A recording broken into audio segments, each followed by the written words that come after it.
A mafia boss discovers a dying female cop lying on the street. Out on a stroll after a brutal day, Deshaun Carter walked through the dimly lit streets alone, just to clear his head. Then he heard it. Shallow gasps. He moved closer and froze. There, under a flickering streetlight, a white female cop, beaten, bloodied, and barely breathing, lay on the cold pavement. Deshaun Carter stood over her, his heart pounding, his mind racing. Should he save the dying cop or walk away? He'd made a vow, never get involved with police business. But her life was slipping away, and something inside him refused to let him turn his back. Deshaun Carter was not having a good day, the kind of day where everything that could go wrong did. 2 shipments delayed. A rival family making moves on his territory. His most trusted lieutenant questioning his decisions, and to top it all off, a splitting headache that felt like his skull was about to crack open. He needed air, space, a moment away from the constant pressure of being the man everyone feared and depended on. So he did something he rarely did. He walked alone. No bodyguards, no driver, no entourage, just Deshaun Carter in the empty streets of the warehouse district at 11 p.m. The cool night air hit his face as he moved through the shadows, hands deep in his coat pockets. This part of town was quiet. Too quiet for most people, but Deshaun liked it that way. No noise, no demands, just the sound of his footsteps echoing off brick walls. Then he heard something faint, desperate. A sound that made his trained instincts snap to attention. Shallow gasps, like someone struggling to breathe. Deshaun stopped, his body going rigid. Every nerve in his body told him to keep walking, to mind his own business. He'd built his empire on one rule: never get involved with law enforcement. Never. Cops meant trouble, questions, investigations, the kind of attention that could destroy everything he'd worked for. But the gasping got weaker, more desperate, and Deshaun found his feet moving before his brain could stop them. He turned the corner into a narrow alley, and that's when he saw her. A woman in a police uniform slumped against a dumpster like a discarded rag doll. Her face was pale, too pale. Blood pooled beneath her, dark and spreading. Her eyes were half closed, her breathing shallow and ragged. She'd been beaten badly. Her uniform was torn in places, her badge hanging crooked on her chest.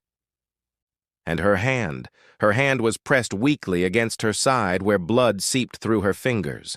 Deshaun's jaw clenched. He should walk away, should pretend he never saw this. Cops died all the time in this city. It wasn't his problem, wasn't his responsibility. But something about the way she looked, so broken, so alone, made him hesitate. He'd made a vow years ago. Never involve himself in police matters. It was how he stayed out of prison, how he kept his operations clean, how he protected his people. Getting mixed up with a dying cop was asking for trouble, begging for it. The woman's eyes flickered. Her lips moved. "Help."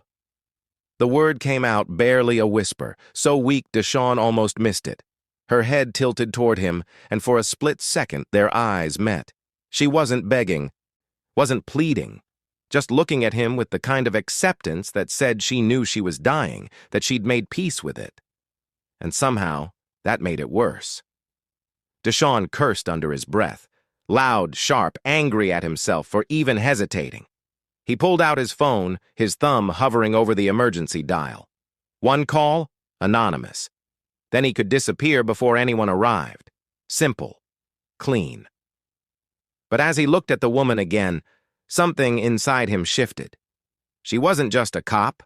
She was someone's daughter, maybe someone's sister, someone who'd probably spent her whole life trying to do the right thing in a city that punished people for it, just like he'd been punished for trying to survive in a world that gave him no other choice. Damn it. Deshaun shoved his phone back in his pocket and moved closer. He knelt beside her, his expensive shoes soaking in her blood. The smell hit him immediately, metallic, sharp, the smell of someone who didn't have much time left. "Hey," Deshaun said, his voice rough. "Can you hear me?" The woman's eyes opened wider. Fear flashed across her face when she saw who was kneeling beside her. Even half dead, she recognized him. Deshaun Carter, the most dangerous man in the city, boss of the Carter family, the man the police had been trying to bring down for years. "No!" she gasped, trying to pull away. Her hand reached weakly for her empty holster. Her weapon was gone, probably taken by whoever did this to her.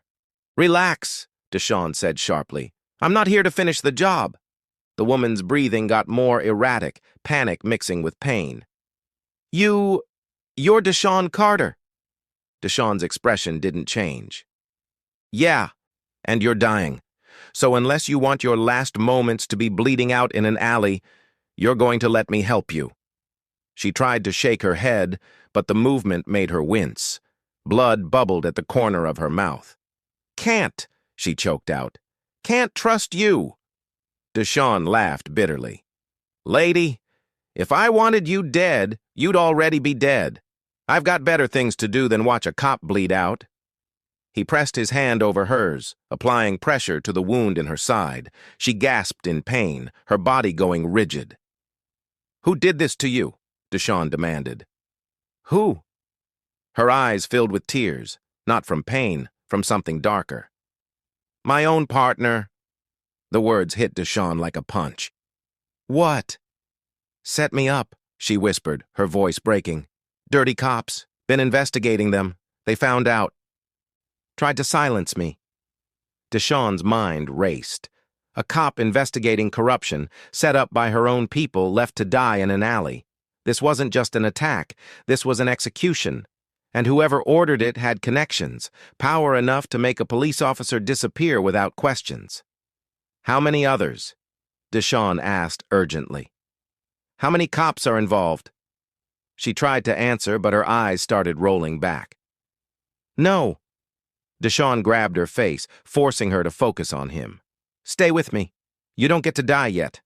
Not until you tell me who did this." "Names," he demanded. "I need names." Her lips moved, but no sound came out. Her body was shutting down. Deshaun looked around the empty alley. No witnesses, no cameras, just him and a dying cop who'd been betrayed by the people sworn to protect her. He had two choices. Walk away. Pretend this never happened. Keep his vow to stay away from police business. Protect his empire, protect his people. Or break that vow, risk everything, and save someone who'd probably spent her entire career trying to put men like him behind bars. Deshaun closed his eyes. Thought of all the reasons he should leave, all the ways this could destroy him. Then he thought of something else. His younger sister. Dead at 19 because dirty cops on someone's payroll looked the other way when she overdosed. Because corruption protected the dealers who sold her the drugs that killed her. Because nobody with power gave a damn about one girl from the streets. Tanya. Her name still cut like broken glass every time he thought it. She'd been so young, so full of life. And the cops, the ones who were supposed to protect people like her, they'd taken $500 a week to let the dealer operate 3 blocks from a police station, split between 4 officers. Deshaun had found out their names years later, tracked every one of them, but by then, they'd retired, moved away, protected by the system they'd corrupted.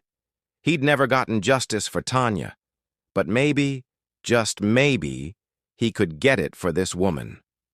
Deshaun's eyes snapped open, rage burning through him like fire. He scooped the woman into his arms. She was light, too light.